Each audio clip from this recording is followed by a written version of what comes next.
بسم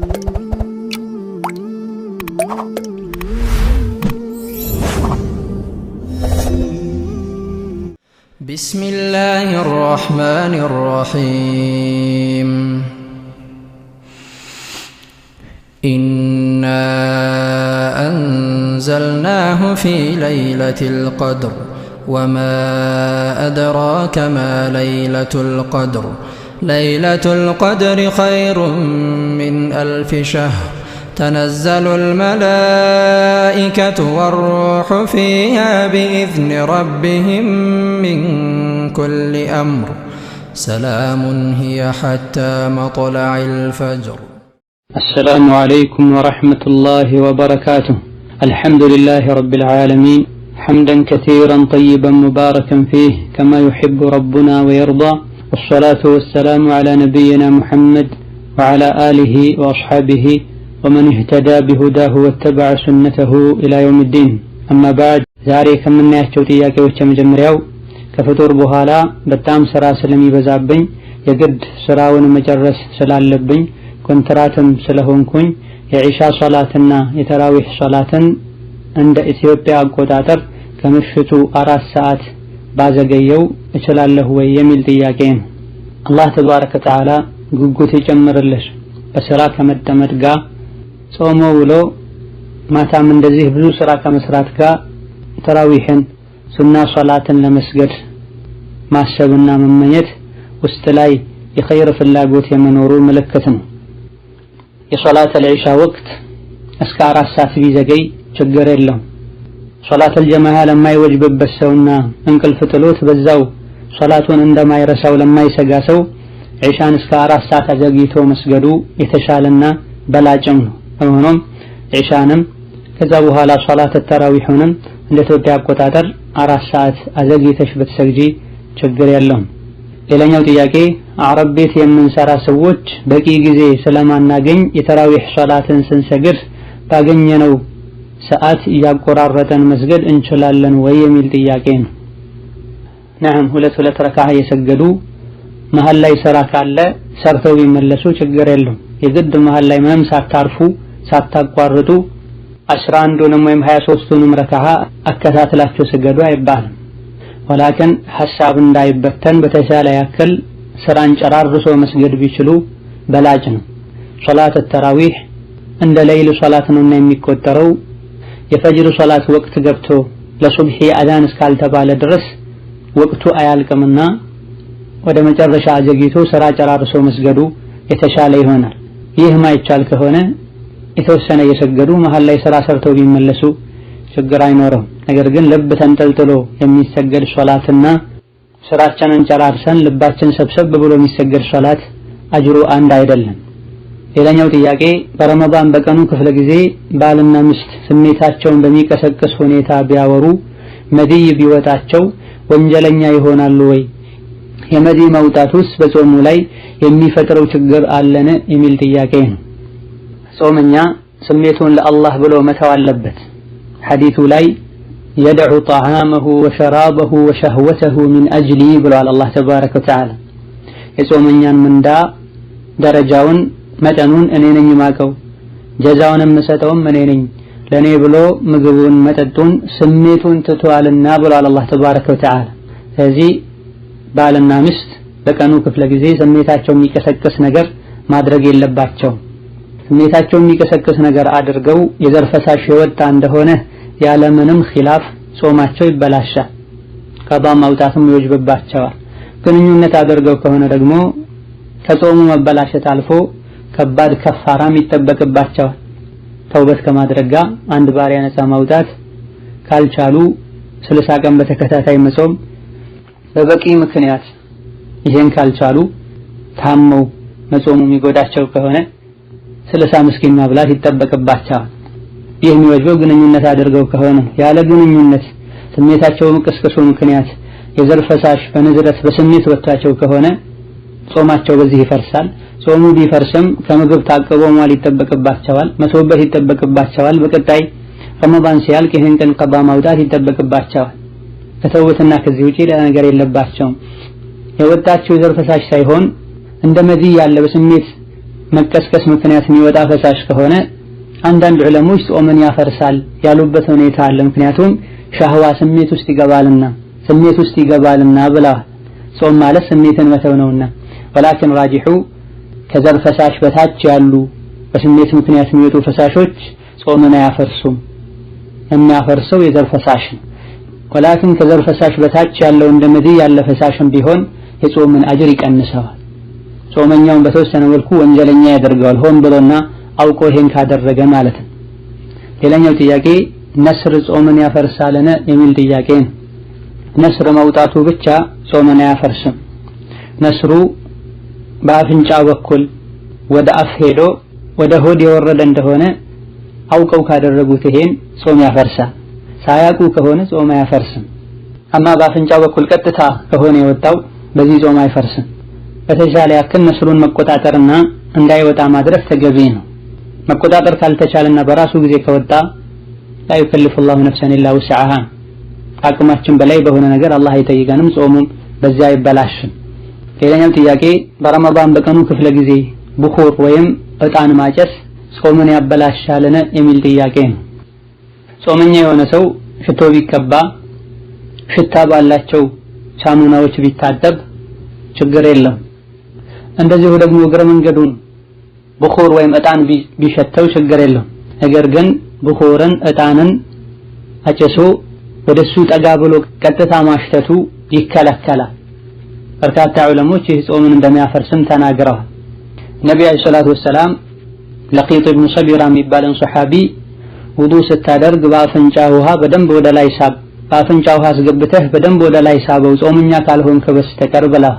ማንኛውም ይዘት ያለው በአፍ ወይም በአፍንጫ በኩል ወደ ጉሮሮ ወደ ሆድ ሊደርስ የሚችል ነገር ጾምን ያፈርሳል። እዚህ ቡኹርን አጭሶ ቀጥታ ራሱን አስጠግቶ ማሽተቱ ጾምን ሊያፈርስ ይችላልና ጥንቃቄ ማድረግ መራቅ ያስፈልጋል። በሩቅ ሽታው ብቻ ቢደርሰን ችግር አይኖርም። ሌላኛው ጥያቄ የምኖረው በአውሮፓ ነው። ከቸርች ኮፖን ወይም በካርድ ገንዘብ አድርገው ይሰጡንና በካርዱ ሄደን ከሱቅ ምግብ ወይም ልብስ እንገዛለን። ይሄን ገንዘብ ተጠቅመን በገዛነው ምግብ ማፍጠር እንችላለን ወይ? በሌላ ጊዜም ቢሆን ይሄን መጠቀሙ እንዴት ይታያል የሚል ጥያቄ ነው። በመሰረቱ ካፊር የሆነ ሰው ሙስሊም ለሆነ ሰው ሀዲያ ቢሰጥ ስጦታ ቢሰጥ መቀበል ይቻላል። ነቢያችን ሰለላሁ ዐለይሂ ወሰለም በዘመናቸው ከነበሩ አይሁዶች ስጦታን የተቀበሉበት አጋጣሚ አለ። ነገር ግን ያመጡልን የሰጡን ገንዘብ ወይም ዕቃ ራሱ ሐራም መሆኑን ካወቀን መቀበል አይፈቀድልንም። ለኛ ብለውም በሐራም መንገድ ሰርተው እንዳመጡት ካወቀን መቀበል አይፈቀድልንም። ወላኪን ለኛ ብለው ያመጡት ሳይሆን የራሳቸው የሆነ በእጃቸው በቁጥጥራቸው ስር ያለን ንብረት ወይም ዕቃ ለኛ አሳልፈው ቢሰጡ በመሰረቱ መቀበሉ ይቻላል። ለኛ ብለው ሰርቀው ወይም ዘርፈው እንዳመጡት ካወቀን ወይም ያመጡት ነገር ራሱ ሐራም መሆኑን ካወቀን መቀበሉ ይከለከላል። ወላኪን ይህ ነገር የሚመጣው ከቸርች ከሆነ ሙስሊሞችን ወደነሱ ልባቸው እንዲዞር ለማድረግ ዲናቸው ላይ እንዲደክሙና ወደነሱ እንዲጀነበሉ ለማድረግ ተብሎ የሚሰጥ ከመሆኑ አንፃር አለመቀበሉ የተሻለ ይሆናል። ሆኖም ከላይ በተብራራው መሰረት ከሆነ የተገኘው ተቀበለው በዚህ ቢያፈጥሩ ምንም ችግር አይኖረው።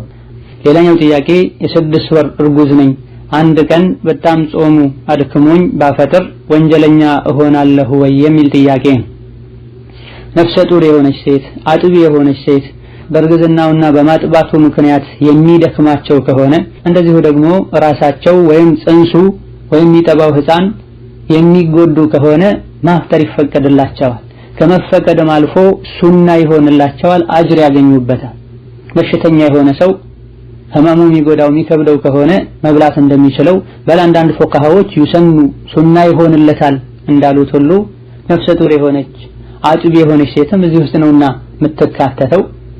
ያለምንም መጨናነቅና መቸገር እርጉዝና አጥቢ የሆኑ ሴቶች እርግዝናው ማጥባቱ የሚከብዳቸው ከሆነ ረመዳን ላይ መብላት ከዛ በኋላ ቀባ ማውጣት ይችላሉ።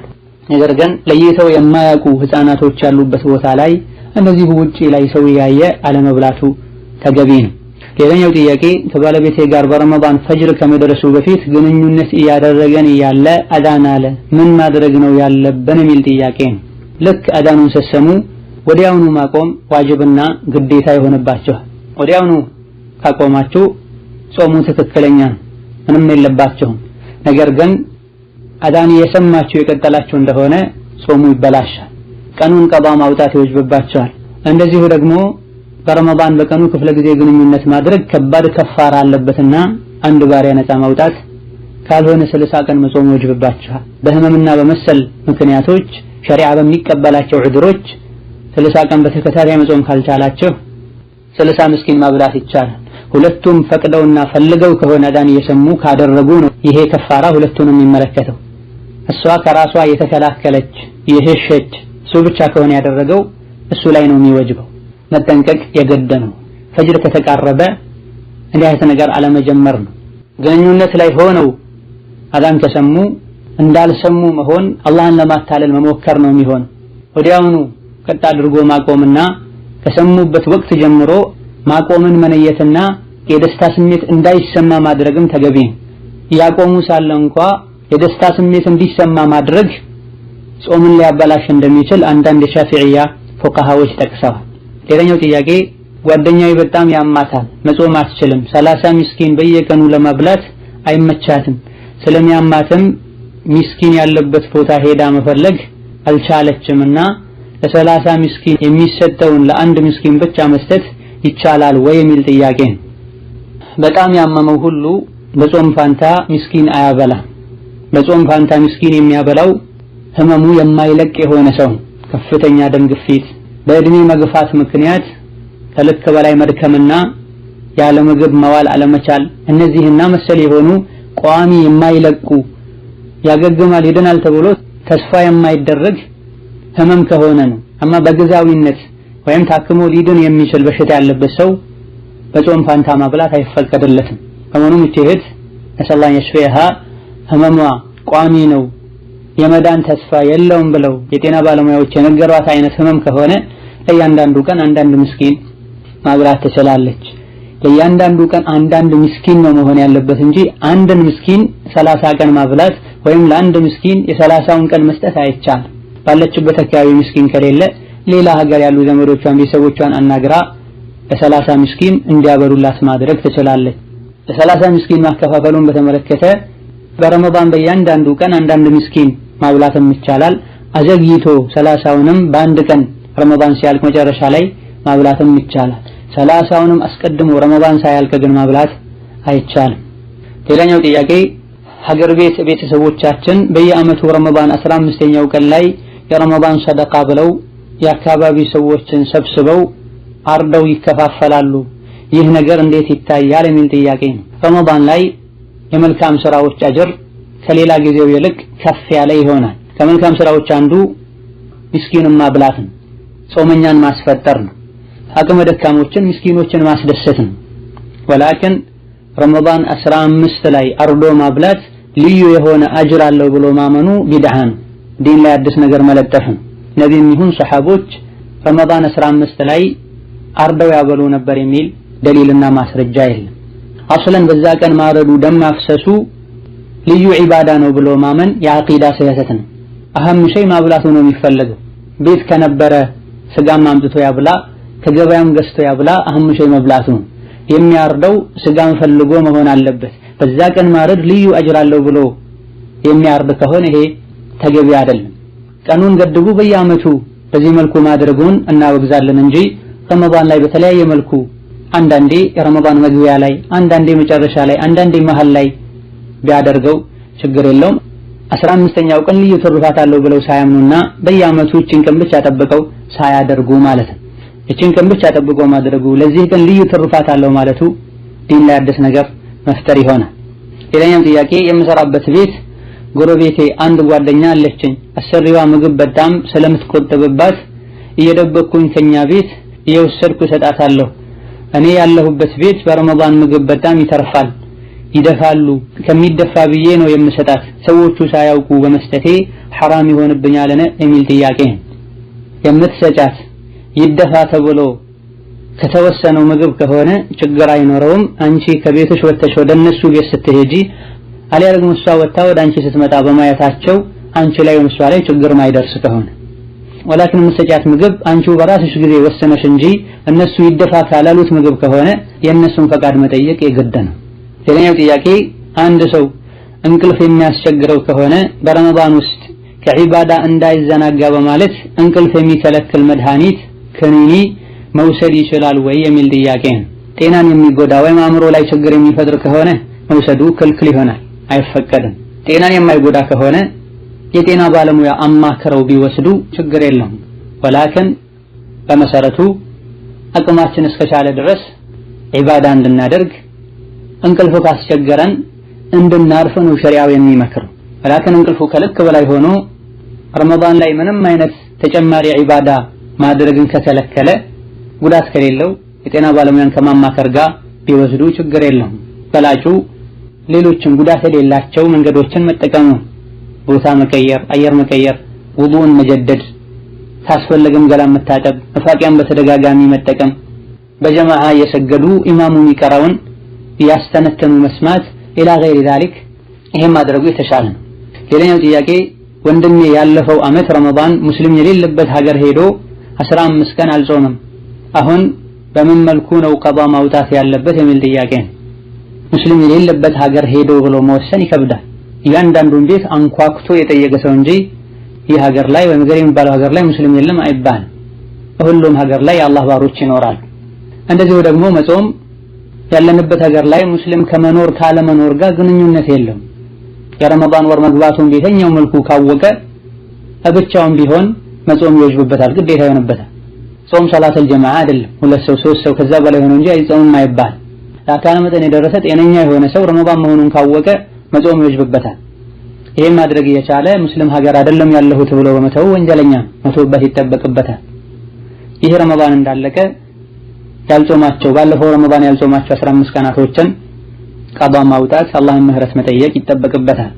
ሌላኛው ጥያቄ በባህር የመጡ ዕዳ ያለባቸው ስራም የላቸውም ከጀማዓው እየዞሩ ነው ምግብም የሚያገኙት ለነዚህ ሰዎች ዘካተል ፊጥር መስጠት ይቻላል ወይ የሚል ጥያቄ ነው። ስራ ስለሌላቸውና በየቀኑ የሚያስፈልጋቸውን ወጪ ስለማያገኙ ምስኪን ይባላሉና ለነሱ ዘካተል ፊጥርን እህሉን መስጠት ይቻላል። እንደሚታወቀው ዘካተል ፊጥር በገንዘብ አይወጣም። እነሱ እህሉ የሚጠቅማቸው ከሆነ የሚፈልጉ ከሆነ ነዓም በየቀኑ የሚያስፈልገውን ምግብ ለማያገኝ ከሰው ጋር እየዞረ ለሚበላ ሰው ዘካተል ፊጥርን መስጠት ይቻላል። ሌላኛው ጥያቄ ያለሁት መካ ነው። ከአጎቴ ልጅ ጋር ዑምራ ለማድረግ ፈልገን ነበረ። ኢህራም የምናደርገው ከየት ነው? ከመስጂድ አልዓኢሻ ነው ወይስ ከቤት ነው ኢህራም የምናደርገው የሚል ጥያቄ ነው። መካ የሚኖር ሰው ዑምራ ማድረግ ከፈለገ ከመካ ከሐረም ክልል ወጣ ብሎ መስጂድ አኢሻ ወይም ተንዒም ይሁን ሌላ የሚቀርብ ከሐረም ክልል ውጭ የሚባል ቦታ ካለ ከዛ ሄዶ ሐርሞ መመለስ ይጠበቅበታል። ለዑምራ ከሆነ ከቤት መሐረም አይቻልም።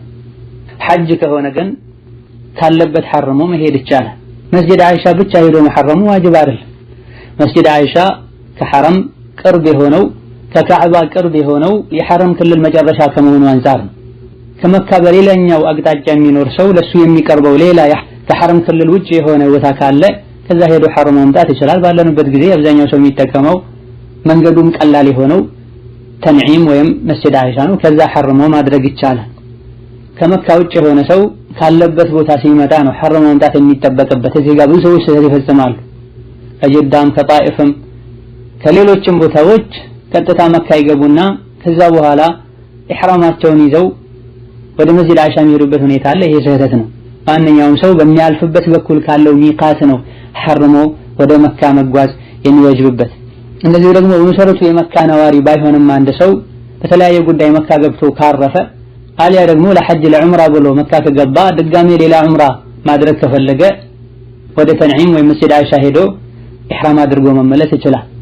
እናታችን አይሻ ረዲየላሁ ዐንሃ ከነብዩ ጋር ሐጅ ያደረጉ ሳለ ሐጅና ዑምራን አንድ ላይ ነይተው ሳለ መሃል ላይ ዑምራውን ሳያደርጉ ሐይድ መጥቶባቸው ጠብቀው ከዛም ጠርተው ዑምራቸውን ሳያደርጉ የሐጅ ቀናት ገብተው ሐጅን አድርገው ሊመለሱ ሲሉ እናታችን አይሻ ረዲየላሁ ዐንሃ ያ ረሱላህ ሌሎች ሰዎች ሐጅና ዑምራ አድርገው እየተመለሱ እኔ ዑምራዬ ተበላሽቶብኝ ሐጅ ብቻ አድርጌ እየተመለስኩኝ ነው ብለው በማዘን ነብዩ ሰለላሁ ዐለይሂ ወሰለም ሲያናግሩ ለወንድማቸው ለአብዱራህማን ረዲየላሁ ዐንሁ ወደ ተንዒም የሚባለው አሁን አይሻ ወደሚባለው ቦታ ወስዶ ኢህራም አስደርጎ አምጥቷቸው ዑምራ እንዲያደርጉ ነብዩ ሰለላሁ ዐለይሂ ወሰለም ፈቅደዋል ወይም አዘዋል። ሌላኛው ጥያቄ ለእናትና ለአባቴ በአንድ ጊዜ ዑምራ ባደርግላቸው እችላለሁ ወይ የሚል ጥያቄ ነው። አንዴ በሐረሙት በዛው በአንድ ዙር ለሁለት ሰው ማድረግ ከሆነ አይቻልም። ወላኪን መጀመሪያ ሐርመው ጠዋፍ አድርገው ሰዒ አድርገው ፀጉርን አሳጥረው ካጠናቀቁ በኋላ እንደገና ወደ ተንዒም መስጂድ አይሻ ሄደው ሐርመው ለሌላ ሰው ማድረግ ከሆነ በአንድ ጉዞ ከአንድ በላይ ዑምራ ቢያደርጉ ችግር አይኖረውም አስፈላጊ ሆኖ ከተገኘ። ወላኪን አንዴ በሐረሙት ኢህራም አንድ ጠዋፍ ያደረጉ ለሁለት ሰው ነው፣ አንድ ሰዒ ያደረጉ እንደዚሁ ለሁለት ሰው ነው ብሎ ማየት አይቻልም።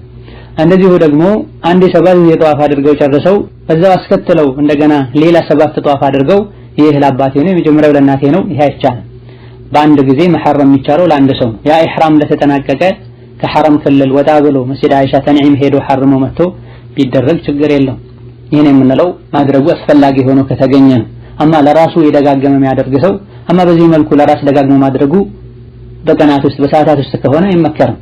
ሐረምን ጥሎ ከመውጣት እዛው ሆኖ ደጋግሞ ጠዋፍ ማድረግ ደጋግሞ ሶላቶችን መስገድ በላጭና የተሻለ ነው። ዋጅብ የሆነውን ዑምራ እንዴ ካረጉ በኋላ በሌላ ጊዜ ከተወሰኑ ቀናት በኋላ እድሉን ካገኙ ተመልሶ ማድረጉ ጠዋፍ ብቻ ከማድረጉ የተሻለ ይሆናል። ላኪን በዛው ቀን ወይም በቀናት ውስጥ ደጋግሞ ከማድረግ ጠዋፍና ሶላትን መደጋገሙ የተሻለ ይሆናል። والله تعالى አዕለም። ሌላኛው ጥያቄ ለእናቴ ዑምራ ላደርግላት ፈልጌ ነበረ፣ በህይወት አለች፣ ጤነኛ ናት፣ ለመምጣት ገንዘብ የላትም፣ እኔ ዑምራ ባደርግላት እችላለሁ ወይ?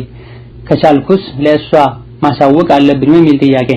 በህይወት ላለ ሰው ሐጅም ይሁን ዑምራ አይደረግም ብለናል። ይሄንንም ፈትዋ ቁጥር 38 ወይም 37 ላይ በሰፊው አብራርተናል። ለራስሽ ወይም ለራስህ ዑምራ ያደረግ ዱዓ አድርጉላቸው።